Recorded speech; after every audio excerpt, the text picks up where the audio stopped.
nating makita kung paano nagsisimula ang buhay. Sa unang iyak ng sanggol, unang paghinga, at unang hakbang. Ito ang nagsisilbing simula ng unang siglo ng buhay. Ngunit, paano nga ba sa huling yugto ng ating buhay?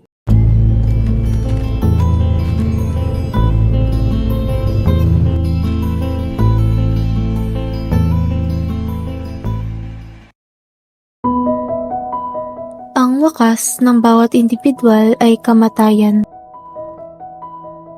Pero para sa iba, ito ay simula ng panibagong araw upang maghanap buhay.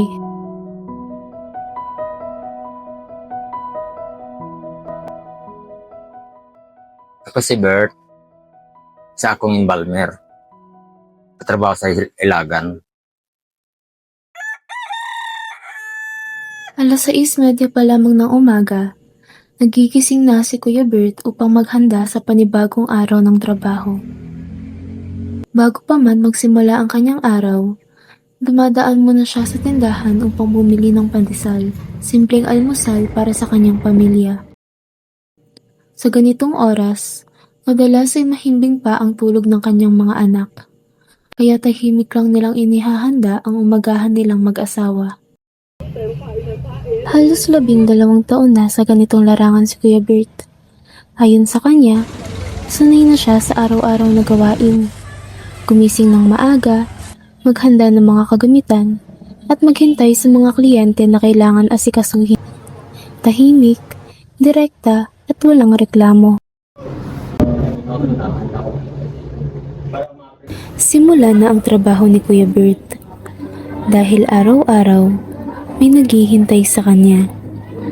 Mga katawang kinakailangan ihanda para sa kanilang huling pamamaalam. Kwento nyo naman po yung sarili nyo. Sino po kayo at paano po kayo nagsimula bilang isang embalsamador? Wala nung di pa ako embalmer. Nag-jeepney driver muna ako dito sa Manila. Yung mga pinsanin ko at nasa primarya na andito. Pinapapasok nila ako. Bilang driver muna. Pero marunong na rin ako mag-embalsamat sa probinsya pa lang. Ngayon napasok na ko dito sa Ilagan, driver, tapos nag-recommend yung amo ko na mag-balsamat na lang kasi kulang yung balmer. Kaya yun, napasok ko na bilang balmer, trabaho ko dito. Ikwento nyo po yung isang normal na araw po bilang isang embalmer. Kung mayroong gagawin sa labas, mag-request yung pamilya na may paayos. Yan naman talaga ang nung embalmer, siyang tagayos ng patay. Yan, pupuntahan ko ron sa bahay o sa lugar na nakalagak yung patay. Tapos, yun, naayusan ko ulit sa kabaong, loob ng kabaong, kasi nakaburol na. Pagka-uwi ko rin, galing doon, dating ko dito, kung mayroon na namang ayan, pag-umpisa na naman sa bagong gawain.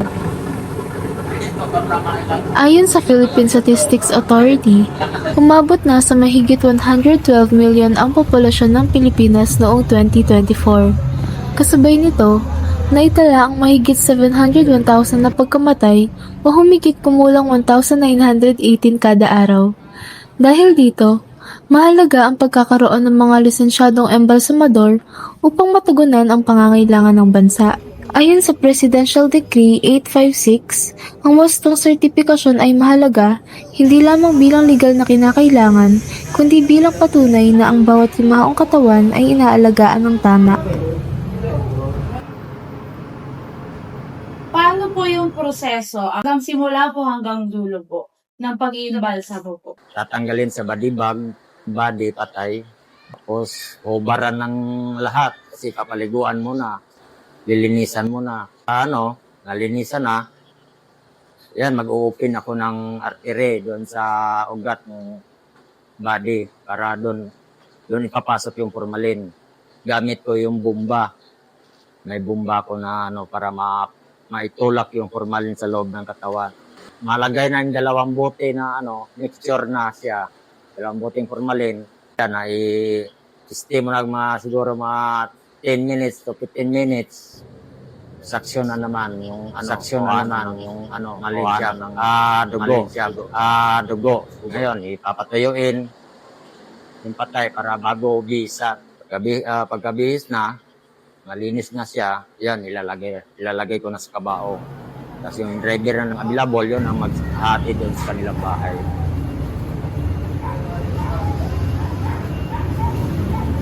Anong parte ng trabaho niyo po yung pinakamahirap po sa inyo at bakit po? Ayun, nung mga patay na lutid na, baga sira na yung patay. Tapos ang gusto pang pamilya na masilayan pa nila, titingnan pa nila mga ilang araw. Yan, kailangan mo pa rin yung diskartihan na buo pa yung tao na makikita nila. Lalo na yung mga daming sugat, mga kailangan buuhin mo pa rin yung tao, mukha, importante na mo. Kasi di naman nila pwedeng titingnan na wasak yung mukha ng tao. Pag sili pa lang, yung lalo na mga masilam na pamilya, kailangan ayusin mo yung trabaho. Meron kaming mga dyan, lalo na may mga piyas, mga sira na di na kayang kahiin talaga. Ang na-apply namin doon, wax na na kakulay ng balat ng tao. Wax, yan. Parang nasa nasa taping, sa mga yung mga pang-paatulis sa yun ang ginagamit namin. Proseso yun, medyo matagal-tagal dahil pupurmahin mo talaga yung tulad ng ilong, pupurmahin mo yun na parang ilong talaga. Meron po bang pangyayari sa trabaho nyo na hindi nyo po malimutan hanggang ngayon at bakit po? Minsan, nadala dito, may hininga pa, bago pa, mainit pa, ganyan. Bagong patay pa talaga, siguro mga 5 minutes pa lang, dinala na kagad dito. Siyempre, di ko pa gawin, mga 5 hours bago ko gawin mo. Mainit pa, hininga pa. Pero sa aparato na yun, galing hospital ang, impact ng dibdib na talagang gumaganon pa yung dibdib na. Isip ko, baka biglang ma-right. Kaya di ko muna gagawin. Hininga pa siya na yan, hindi ko malilimutan talaga na. Ano po ang nararamdaman nyo po pag umuwi po kayo sa bahay galing po sa trabaho nyo po? Pag uwi ko sa bahay, normal na lang. Sa tagalan kong trabaho, parang wala na lang din. Kasi lang, andyan pa rin yung na bukasan. Meron pa rin trabaho ko. Harap ko pa rin yung patay. Yung balmer, yan ang trabaho. Patay pa rin kaharap. Ang pagiging embalsamador ay hindi karaniwang trabaho. Ito ay isang propesyon na kadalasang kinakatakutan at bihirang maintindihan ng karamihan. Mga kwentong hindi madalas marinig sa publiko at nangangailangan ng matibay na loob at matatag na sikmura.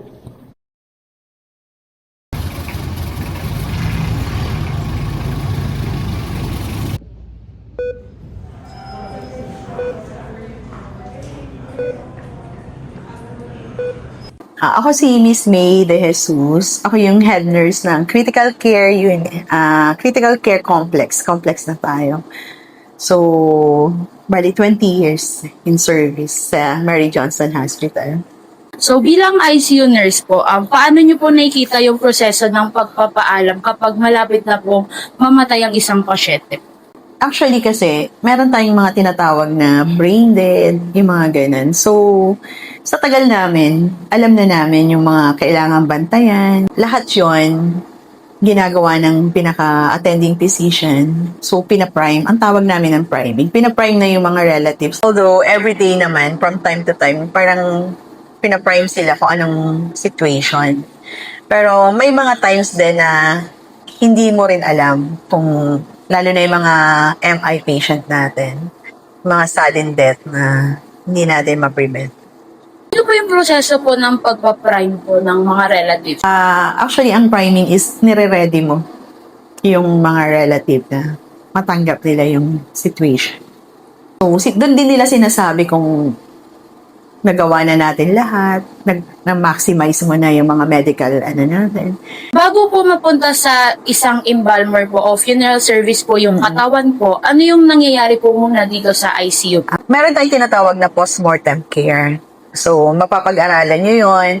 So, ang proseso ng postmortem is, after yung time na na-pronounce, nagkaroon ng pronouncement natin ang mga pasyente na ang tawag namin is RHS. So, once na na-prime na-declare na ng doctor or ng kung sino man yung resident physician na natin na available, yun yung time na magi-start tayo sa proseso ng postmortem. Ipoposition mo yung body sa supine. Then, after mong isupine, yun yung time na lilinisin mo ang katawan. So, once na nalinis mo na yon, lahat yon. Tapos, kailangan maayos mo siya agad para hindi ma-deform yung body. Then, after nun, after mong malinis, yun yung time na lahat ng contraption is aalisin mo na. So, lahat, pag naka-intubate, ganyan. Then, after mo nang matanggal lahat ng contraption ng pasyente mo, yun yung time na magtataging ka na. So, meron tayong naka-prepare dyan na tagging, kung kailan siya namatay, then transport. Then, after nun, pag ready na siya lahat, na, yun yung time na yung relative is bibigyan mo na sila ng time para dun sa pasyente. Ganun lang. Sa mga sandali pong mamamatay na or namatay na po yung pasyente po, ano yung mga bagay na nangyayari na hindi po nakikita ng iba po or alam ng ibang tao? Yung burden sa nurse. Kasi although wala kaming relationship sa pasyente, pero masakit sa isang nurse pag namamatayan ng pasyente. So parang kami rin mismo, hindi lang relative ang nire-ready. Parang tayo rin mismo, kami rin mismo mga nurses is kailangan ready rin kami. Sa ganun, which is hindi nakikita ng ibang relative yun na hindi lang sila yung namatayan that time. Pati yung medical team is kasama yun. Kaya lang syempre, hindi naman namin pinapakita na.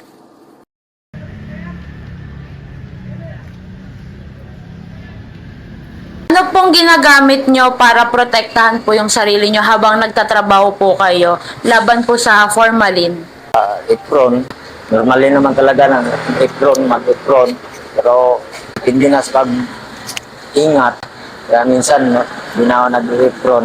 Pero guantes, automatic yan, guantes. Kaya yung alcohol, epekta sa mga bakterya na nasa na rin, sa patay. Siyempre, hindi natin malaman kung may bakterya yung klaseng sakit nung patay. Siyempre, kailangan may alcohol. Nagpapalit po ba kayo ng damit pagkatapos nyo po mag-imbalsamo bago po kayo umuwi? Sa bahay namin, doon ako maghubad. Diretso na doon sa kabukod na yung yung basket para lagayan sa damit ko. Saka magpalit na ng damit kanibago para iwas na siyempre baka may mga tira-tira pang amoy ng formalin doon na para hindi maano doon sa mga anak ko. Paano nagsimula ang paninigarilyo nyo? Simula ako ng sigarilyo, mga 17 pa siguro ako, tapos natigil ko yan. 7 years siguro, bumalik lang ang panigarilyo, mga 2 taon lang ngayong na to. Nainggan nyo lang ako na pag-sigarilyo doon sa kasamahan ko na binibigyan niya ako na pinasana akong nigarilyo. Sabi, natuto na naman ako ulit sa nigarilyo. Nawala na yan sa akin nigarilyo. Nasa naman sigarilyo kasi siyempre formalin yung minsan na binibigyan ako ni Miss ng smoker para yun. Nakakailang stick po kayo ng sigarilyo? Sa loob ng isang araw, nasa 6 or 7, gano'n na stick na maubos. May napapansin ho ba kayong pagbabago sa inyong paghinga? Ay, oo. Uubuhin ako. Lalo na galing sa loob. Uubuhin ako. Tapos sigarilyo. Yung hininga ko ganyan na sa sigarilyo. Ano pong nararamdaman nyo kapag matagal na po kayong na-expose po sa formalin nang wala po kayong mask? Yung talagang maano sa lamunan. Kasi dito na sa ilong at bibig ang doon dahil nilalangap mo yung hangin na andun yung formalin. Kaya parang manikip yung lalamunan na ano, ganyan. Paano nyo pong masasabi na pagod na po kayo physical po, sa inyong physical po? Maraming customer, maraming patay dyan. Halimbawa na lang, 5 or 6. Nasa labas yung mga kasamahan ko. Binubuhat ko, lalo na medyo maliit lang, kaya kong buhatin. Talagang mapapagod ako. Kaya sa loob ng isang araw, pag wala akong ganong katulong dito. Kung makakausap po kayo, may makakausap po kayong doktor ngayon, ano pong gusto nyo pong malaman tungkol po sa kalusugan nyo? Alaman kung mayroon akong sakit sa baga or ano, sakit sa puso. Kasi yan ang ano doon sa epekto sa paglanghap. So, I'm Julieta Siti Salma Masorong, and currently I am a practicing OB-GYN. Ano pong mga health risk ng isang embalsamador sa tuwing nag-embalsamo sila? Well, one thing is, health hazard is, syempre yung matapunan ka ng mga contaminated bodily fluids ng isang patay. Yan yun. The other one is yung inhalation sa formalin during the procedure, kasi masakit din yan sa mata, especially kung if you're not wearing any goggles. Tsaka masakit din sa ilong. Pwede pong pa-explain kung ano ang formalin at mga chemical nito. Well, formalin is yan yung preservative na ginagamit para to preserve dead organism. It prevents decomposition of any living thing. Maaari po bang ma-expose ang isang embalsamador kung sakaling namatay ang isang kliyente mula sa malubha at nakakahawang sakit? Yeah, posible. Posible pa rin. Because even if patay na yung tao, nagiging yung mga bodily fluids niya, yun yung nagiging nidus for bacterial growth. Pwede yun. So, ano pong pwede yung ipayo sa mga embalsamador katulad ng pagsuot ng PPE? Ganon, dapat kompleto yung mga work clothes nila, especially goggles and masks and gloves, kasi yun yung number one, kailangan protektahan yung mata at yung sa ilong at saka bibig at saka yung kamay para hindi ma-expose yung isang embalmer sa formalin. Inimbita namin si Kuya Bert sa OPD upang magpa-check up at masuri ang kanyang kalusugan para sa maagang pag-iwas at tamang pangangalaga.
Masaya ho ba kayo sa trabaho nyo bilang isang embalmer?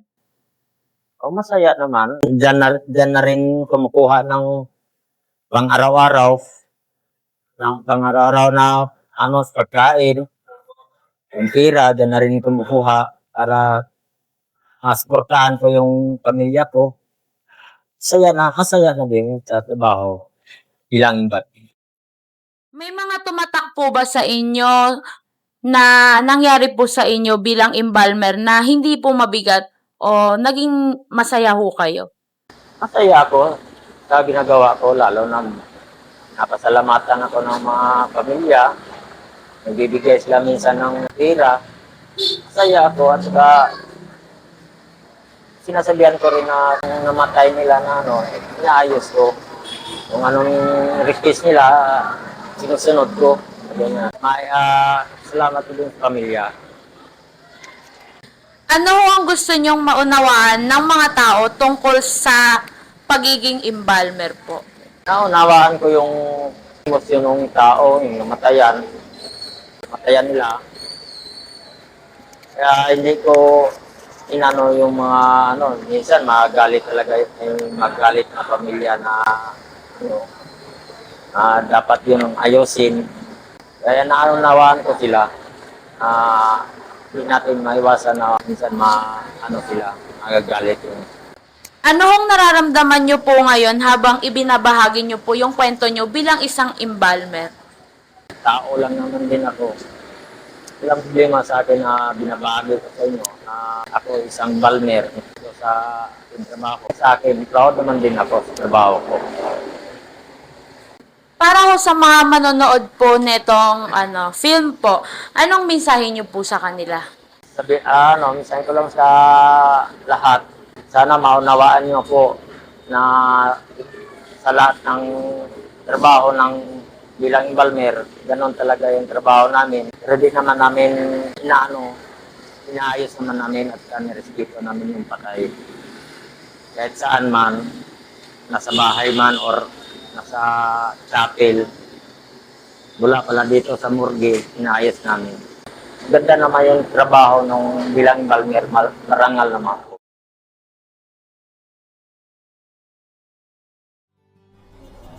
Sa huli, napagtanto namin na ang trabaho ni Kuya Bert ay hindi lamang tungkol sa kamatayan.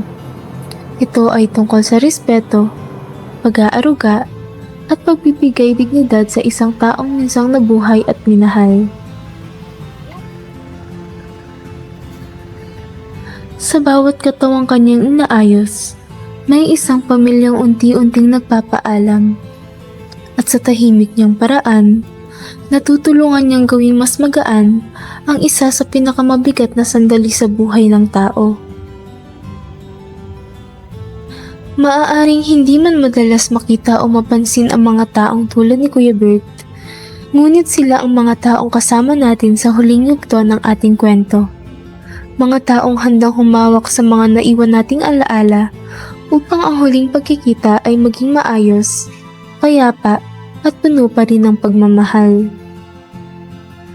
Bilang mga student nurses, dala namin ang aral na iniwan niya, na ang tunay na pag-aalaga at paggalang ay walang pinipiling estado sa buhay. Dahil sa dulo ng lahat, buhay ka man o wala na, karapat dapat ka pa ring alagaan ng may dignidad. At marahil, sa likod ng bawat huling paalam, may isang Kuya Bert na tahimik na tumutulong upang ang pagtatapos ng isang buhay ay manatiling makatao.